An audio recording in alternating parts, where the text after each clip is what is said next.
Hello everyone and welcome to Bywire Interviews. My name is Michael O'Sullivan and today I am exceptionally excited to be joined by none other than the EOS Nation CEO and OG legend, Daniel Keys. Daniel, it is great to have you on our show. Firstly, how are you? I'm doing great. Thanks very much, Michael, for having me. It's an honor to be on your show. I've been watching all of the interviews you've been putting out over the last number of months, and it's been great to see all the progress in the community through, the great work you guys are doing. Oh, I really appreciate that. Thank you. And obviously, we've been long time fans of EOS Hot Sauce and all of your great work you do at EOS Nation. So I'm going to jump straight into the questions, if that's Sure. okay. Could you provide us with just a really short overview of what Pomelo is for those in the community who don't know? And can you also tell us a little bit about how and why EOS Nation came to lead this project? Sure. There's a big history there I can go through. Yeah, So in a nutshell, what Pomelo is a crowdfunding platform for the EOS community to democratically allocate public funds to the public goods that the community sees as what's important for the community. At a very basic level, that's what it is. It's a crowdfunding platform. But I see it as, a lot of the power of Pomelo is not necessarily in the initiatives that are being funded at a particular time. It's the opportunity it creates for community. It's an opportunity to build a reputation in this ecosystem, to get as someone new with a wild idea coming into the ecosystem with something they believe is going to bring value to the EOS community, but they don't have a line of sight, a path to get funding or to get the attention of the community, to get people to, get excited about this idea.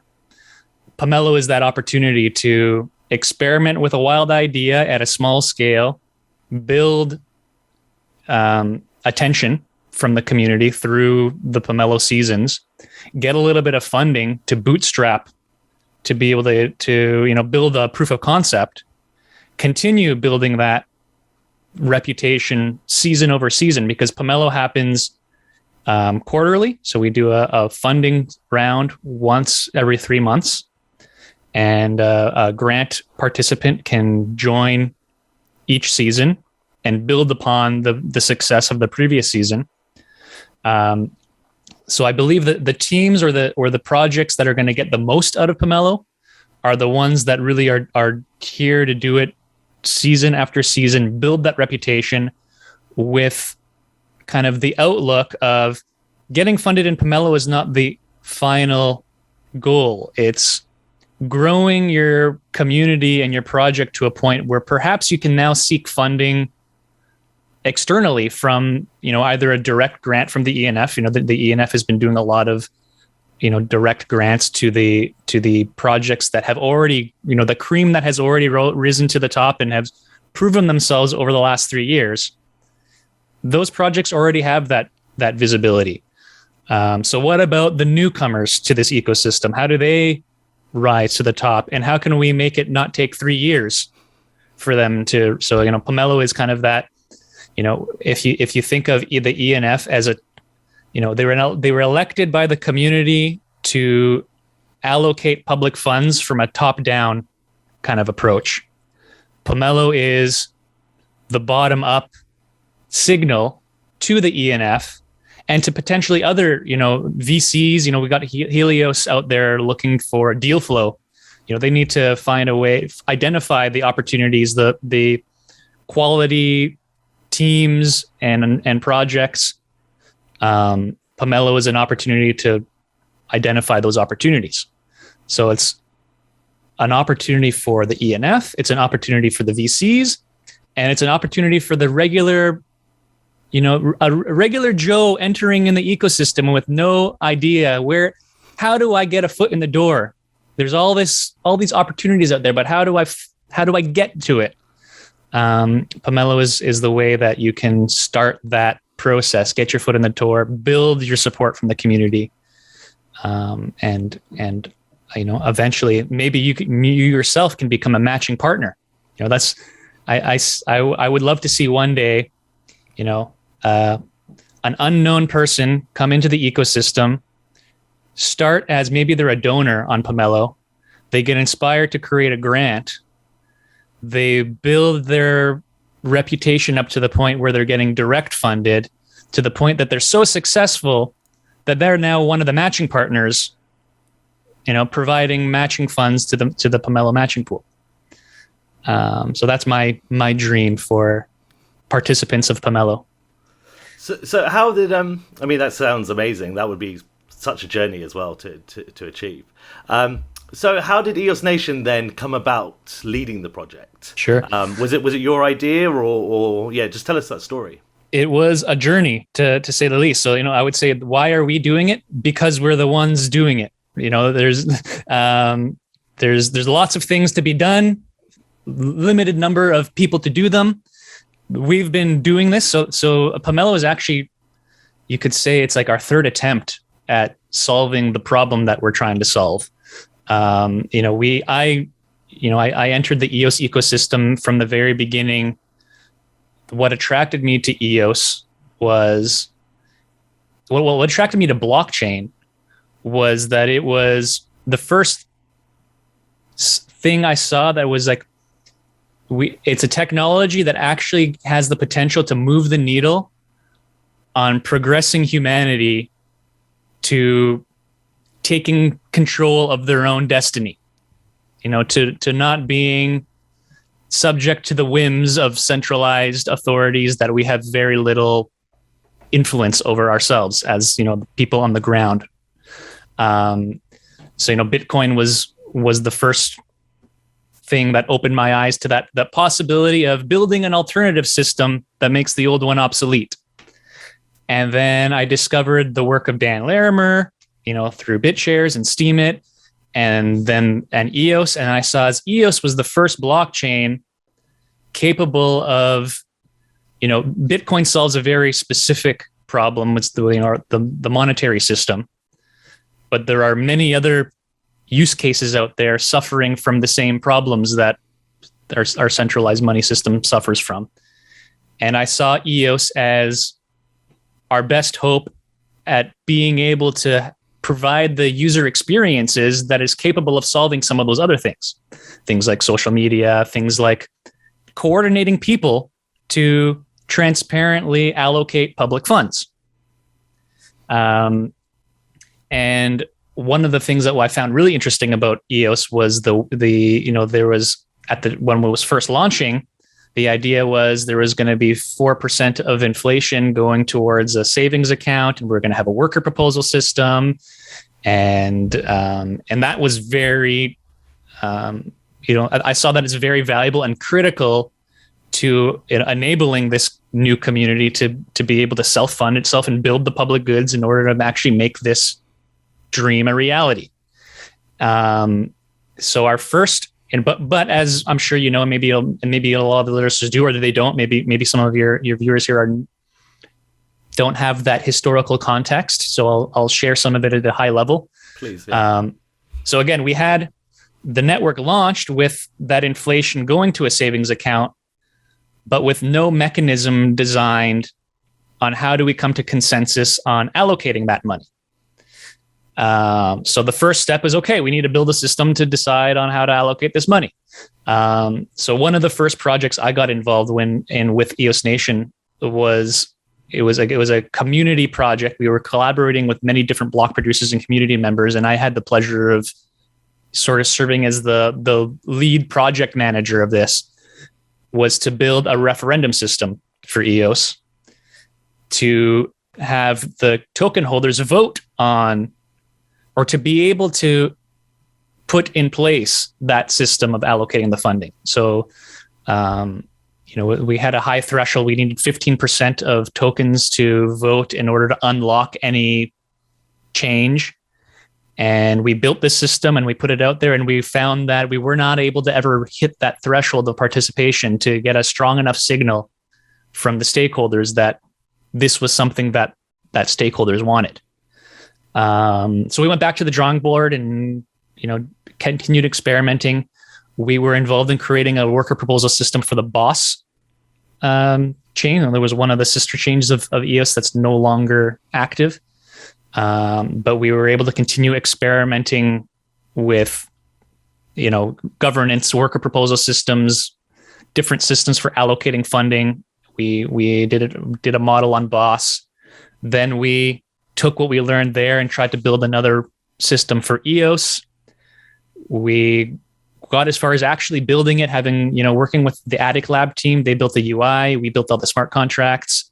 And then again, when it came time to getting that stakeholder buy-in to unlock the funds to flow through the system, we weren't able to reach the buy-in necessary to do it.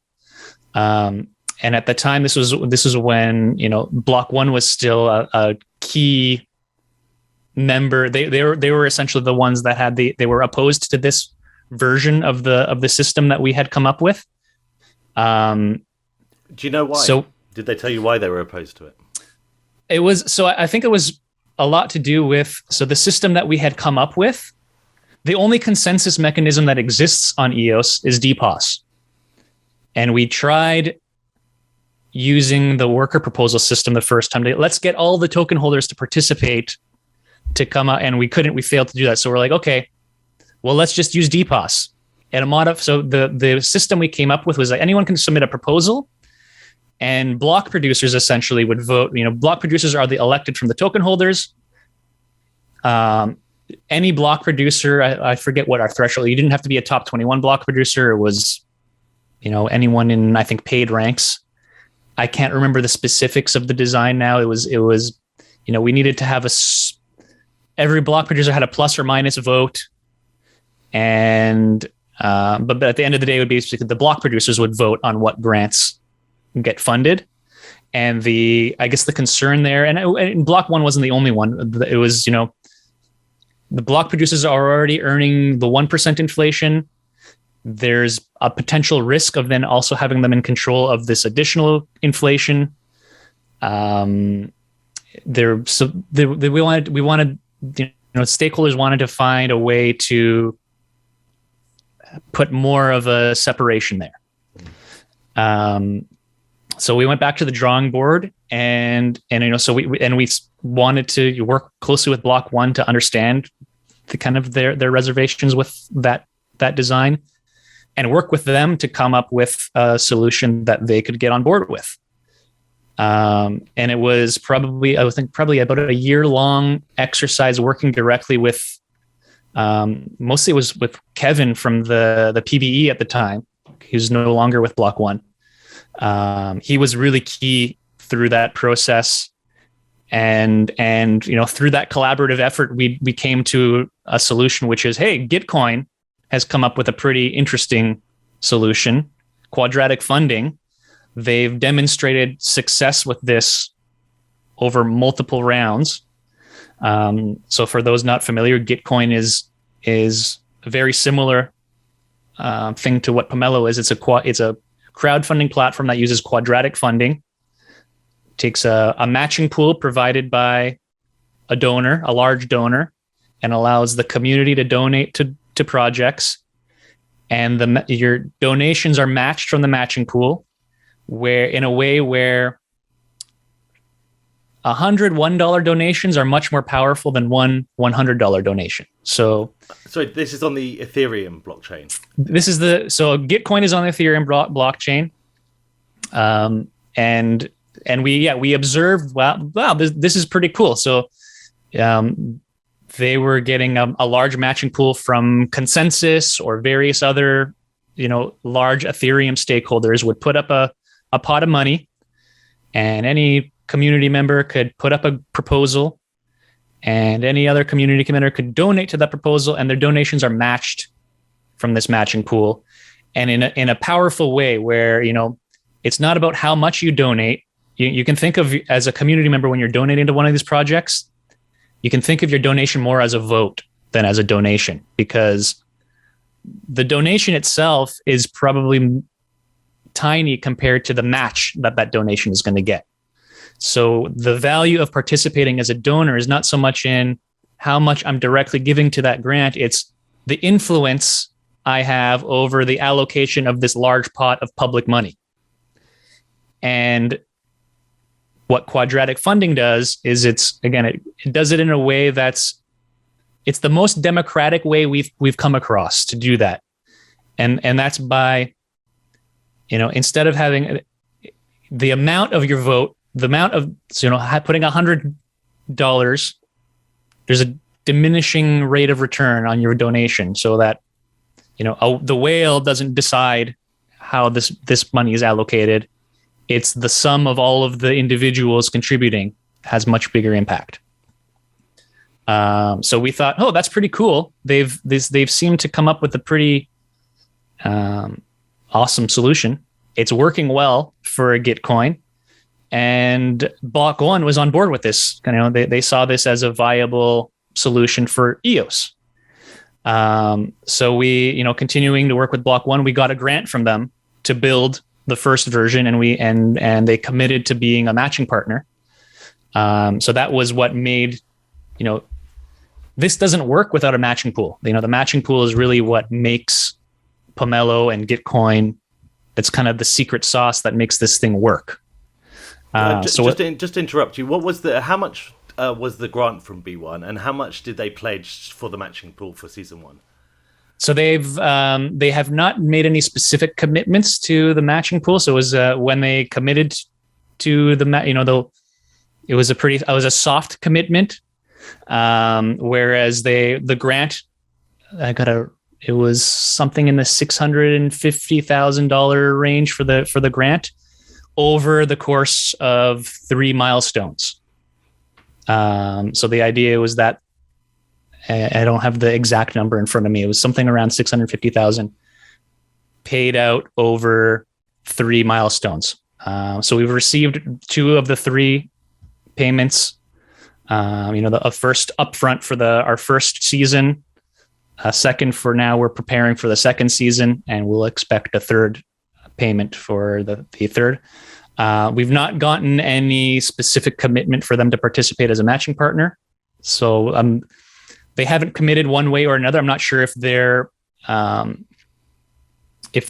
commitment in being a matching partner has changed since the whole B1 getting fired from EOS thing. That little thing, yeah. That little thing. So again, we're still in communication with them. This second payment we received was after that. So, they are still committed to fulfilling their commitment to fund the development of Pomelo. We're still uncertain on their level of commitment to be a matching partner. But we do have commitment from the ENF, thankfully. The EOS Network Foundation was our sole matching partner for season 1. They put $500,000 matching pool up for us. We were very grateful to have the EOS Network Foundation be our matching partner for season 1, and we've got commitment from them to be also a matching partner for season 2. This is perhaps new news for everyone. $888,888 is the matching amount that's being committed to for season 2.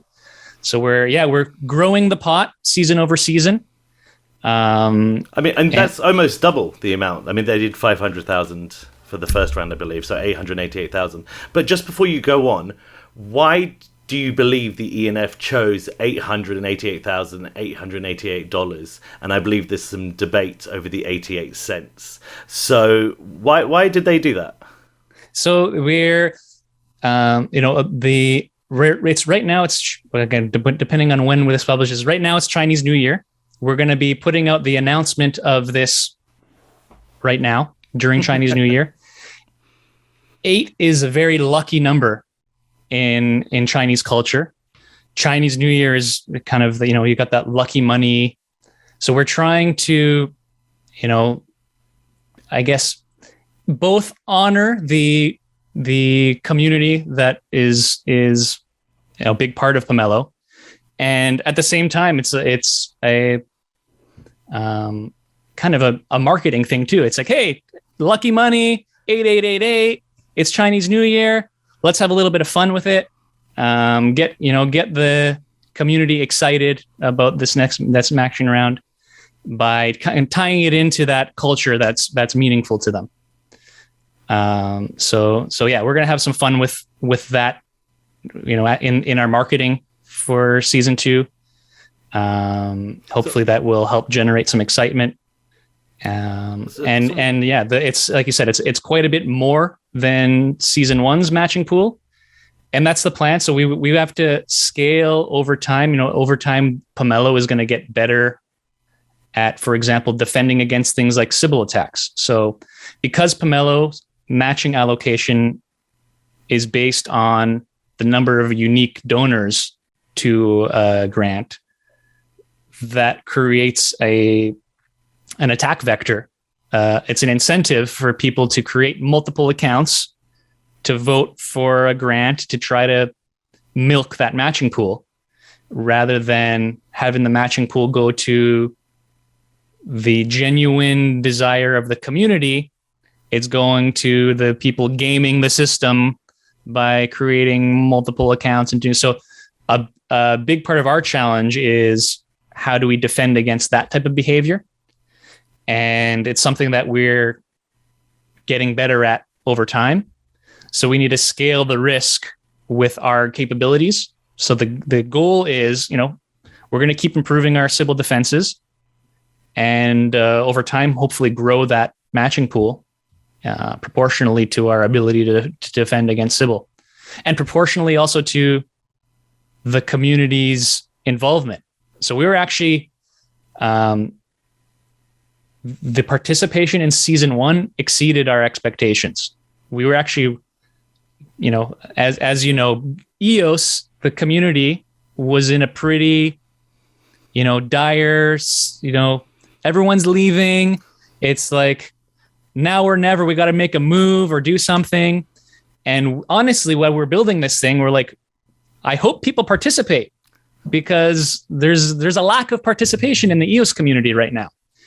And we were, our team were making bets amongst ourselves, like, how many grants are we going to get submitted? How many people are going to be participating? And we way underestimated what we actually got. So yeah, like I said, the participation far exceeded our expectation. I want to make sure I get my numbers right, so I've got them up here. We had a total of 220 grants submitted, 75 approved as public goods. So 75 that actually participated and received matching funds. Like I said, we had a $500,000 matching pool. Actually, almost $133,000 raised from donations. So a large amount of money just coming in from donors putting their vote up. I did not expect to have that, that much money donated from individual contributors. And yeah, 1,022 unique participants actually donating to these projects. So yeah, it's huge. It's a massive amount. It's such a success. Just before I ask my next question, do you have any data on where the donors came from? Are they more Eastern, Western? Do you know, more American, European? Do you have any data on that? Just out of interest. I do. Let me get it. Let me pull it up. Yeah, I was actually, again, very happy with the pretty broad distribution of participation. The data I have very specific data on when everyone was creating a grant, they had to choose the region that the grant represents. So I have some very strong data on where the money went to. So 42% went to North American grants. So there was a large percentage of going to North American grants, 25% to Europe, to grants in Europe. We had 15% go to grants in East Asia. About 6% Oceania, 6% Middle East, and 6% Latin America. I would like to. So one of the goals for season 2 is to hopefully get wider, like even more participation, for example, from China, because we know that there are a lot of EOS token holders in China. So I'd like to see, you would think we would see a little bit more money going to Chinese grants. Part of that, though, is an exercise of just getting the Chinese community to see the value in creating grants on Pomelo and participating from that perspective, and then getting them to get their community behind it and involved and donating.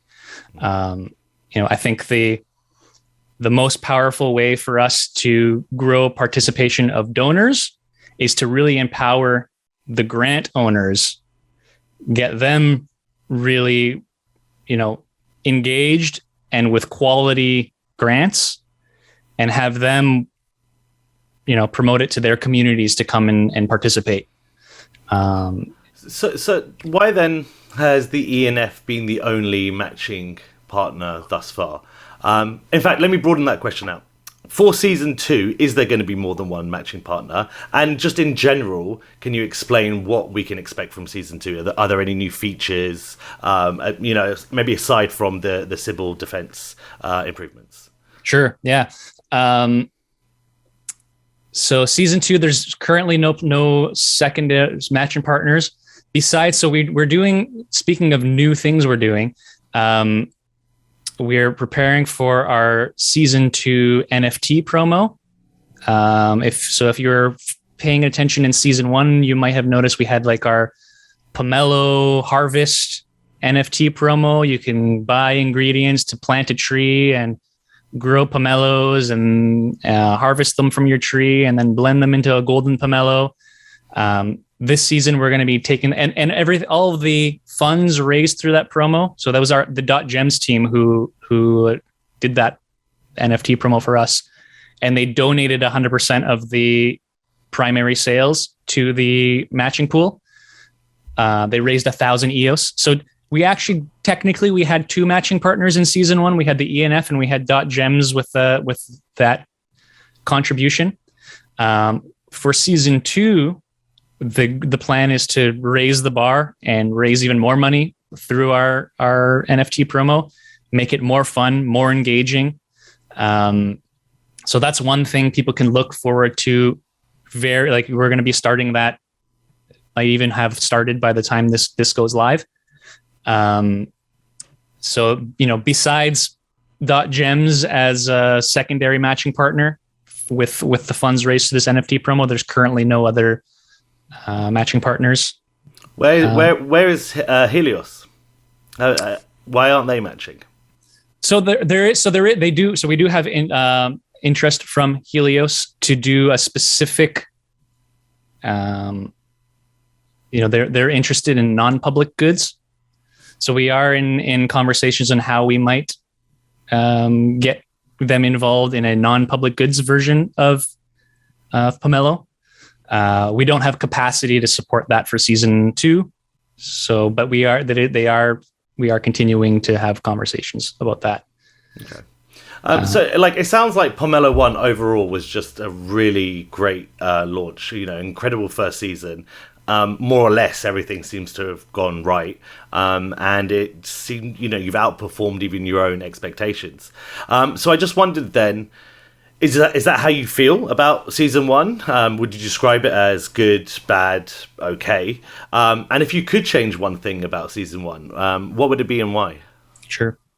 So yeah, great success. What season 1 proved for me was that EOS is alive and well, and that Pomelo does have the potential to help encourage this collaborative environment that we've been lacking in EOS. It's like I saw the impact that the season had on getting the community to coordinate at a level that previously we're not coordinating at, and to think about how the individual work we're doing might benefit other projects in the ecosystem.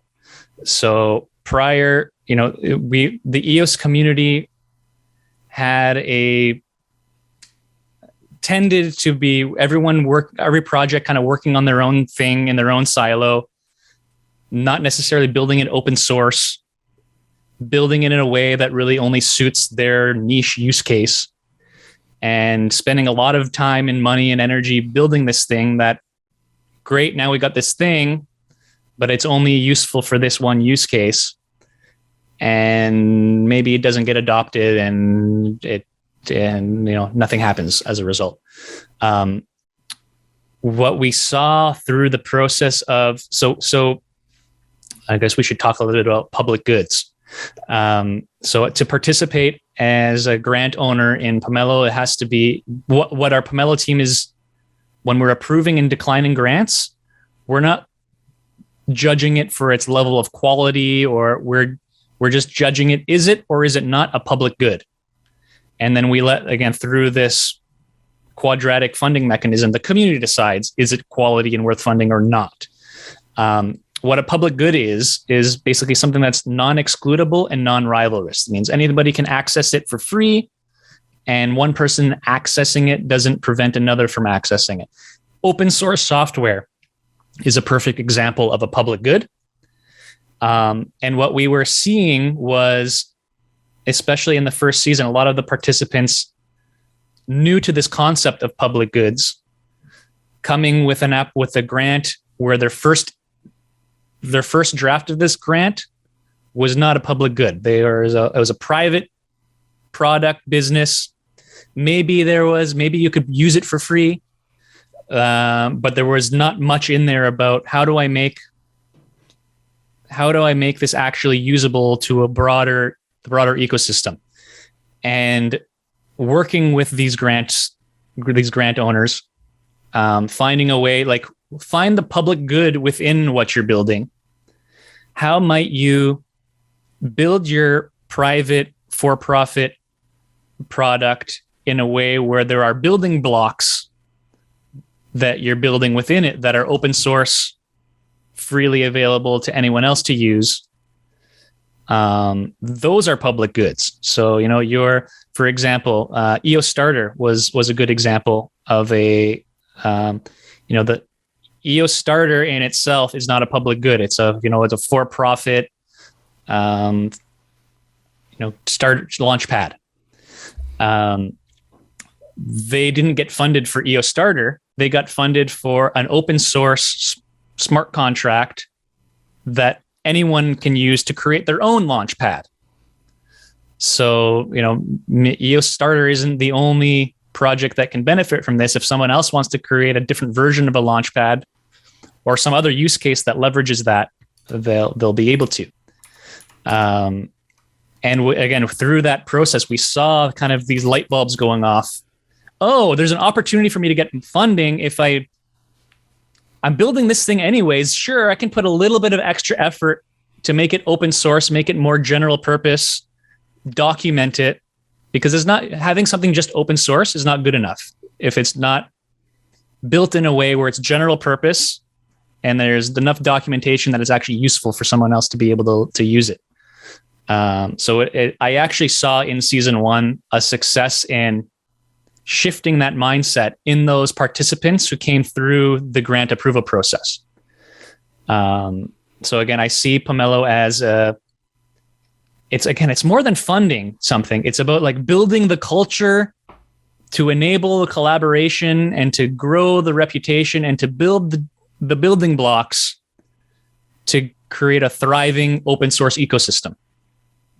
And so again, season 1 showed me, there's demand, like people are participating and they care about making EOS into a thriving open source ecosystem. And there are good projects and talent still here willing to put in the work and go through this process to get the funding. And there's community standing by waiting to, put their support. They've got tokens. They want to support their favorite projects. So the most powerful, the biggest thing for me, the success of season 1 was just proving that there is a demand for Pomelo, that EOS community is alive and well, and that, there's value in me dedicating all of my time and my team's time and to continue building this thing. And we're really excited to how that will evolve over time. Well, one thing I find quite interesting is at the beginning of the conversation, you spoke about how EOS never really took off with the open source creation. And now, because of Pomelo, open source seems to be the standard way to approach these. I mean, Bywire did the same thing. We're building an ad network and a membership system. And we thought, well, you know, news is a public good, but we are a for-profit company. Not that we've ever made profit.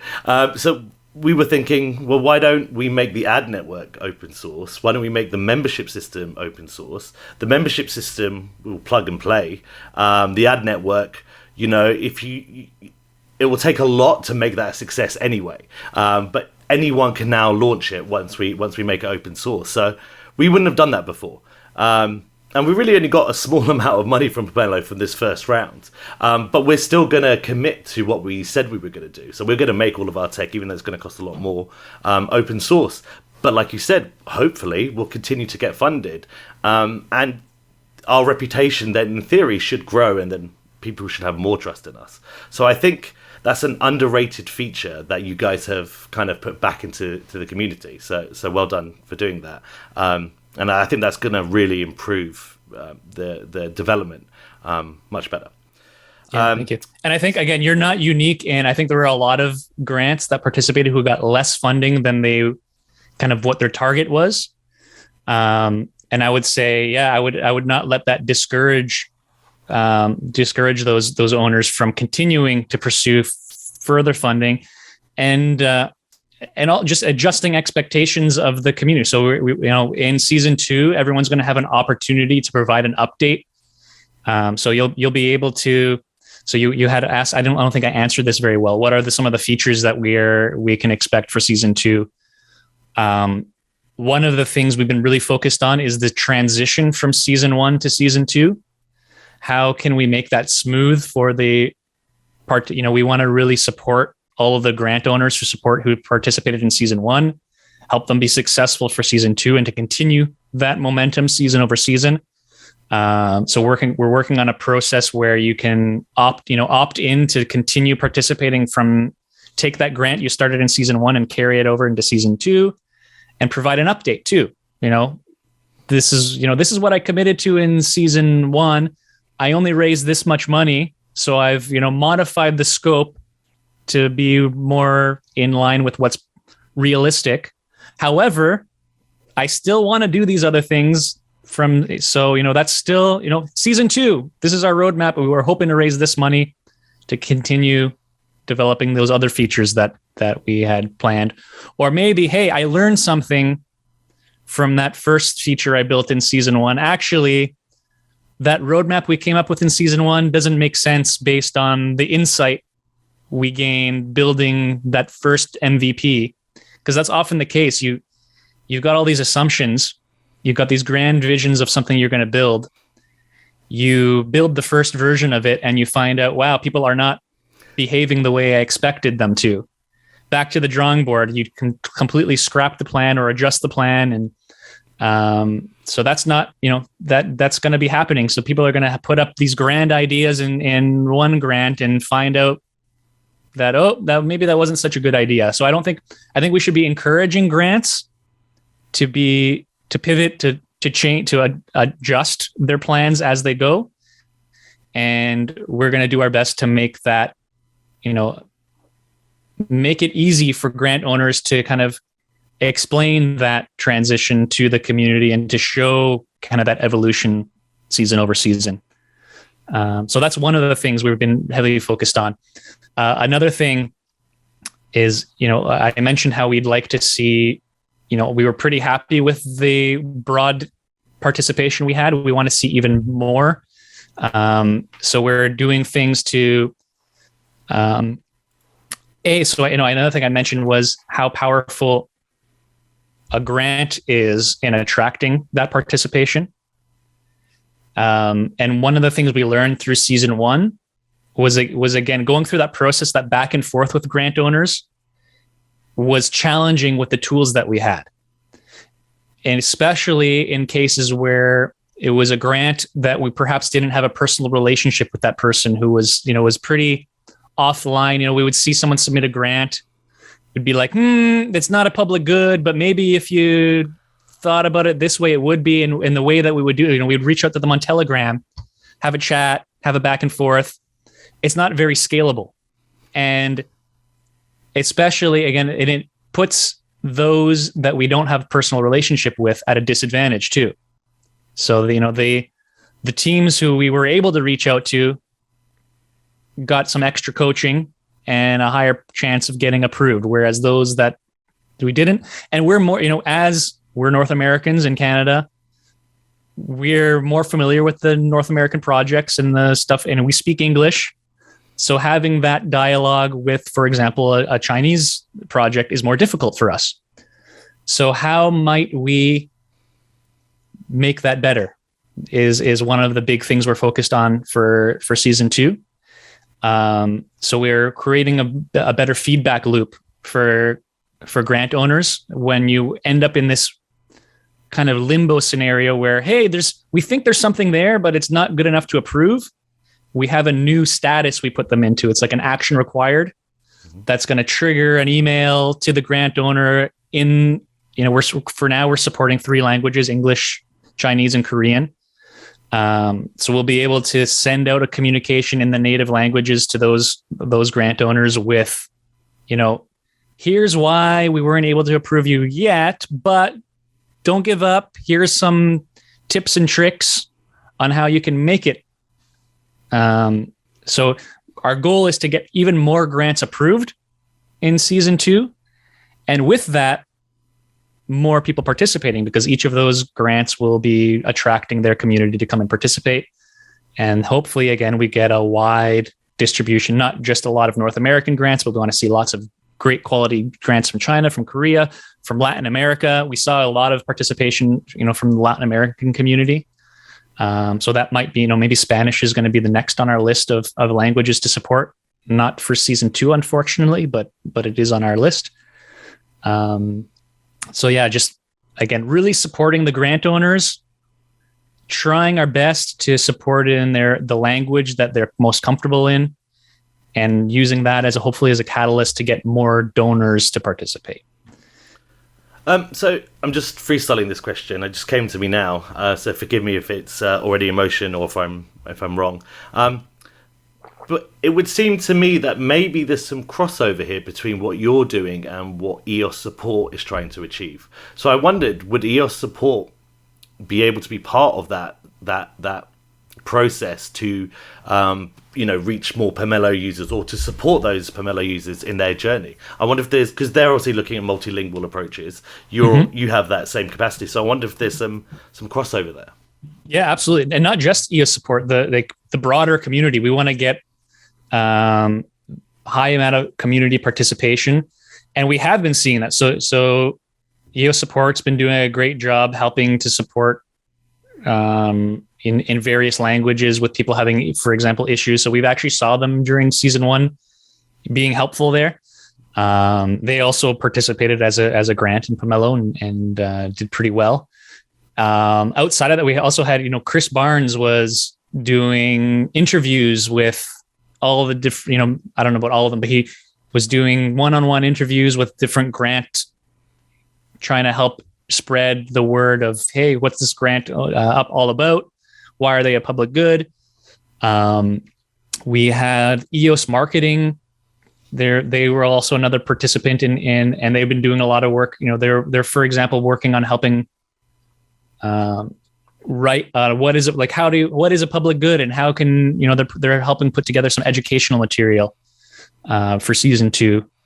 I've already had them reach out to me asking for how they can help and all that sort of thing.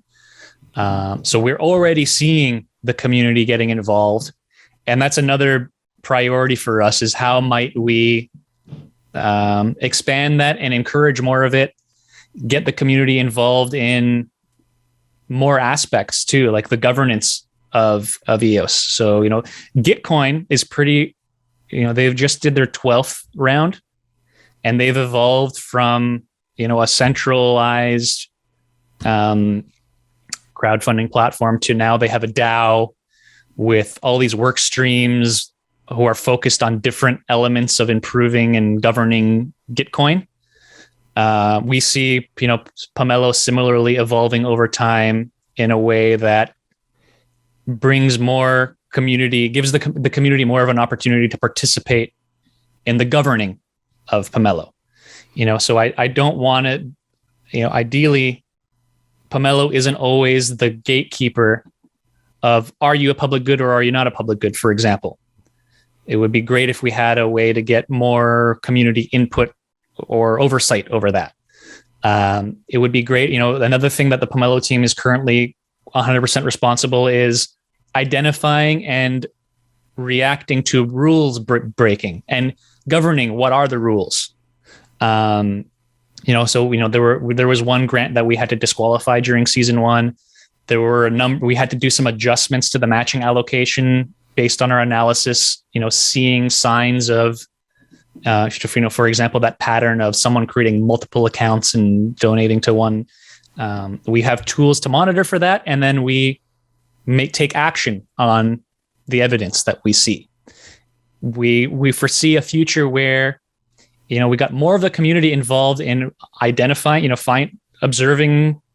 identifying the potential cheating happening, crafting the rules, what is acceptable, what is not, is it acceptable to offer someone an NFT in exchange for a donation?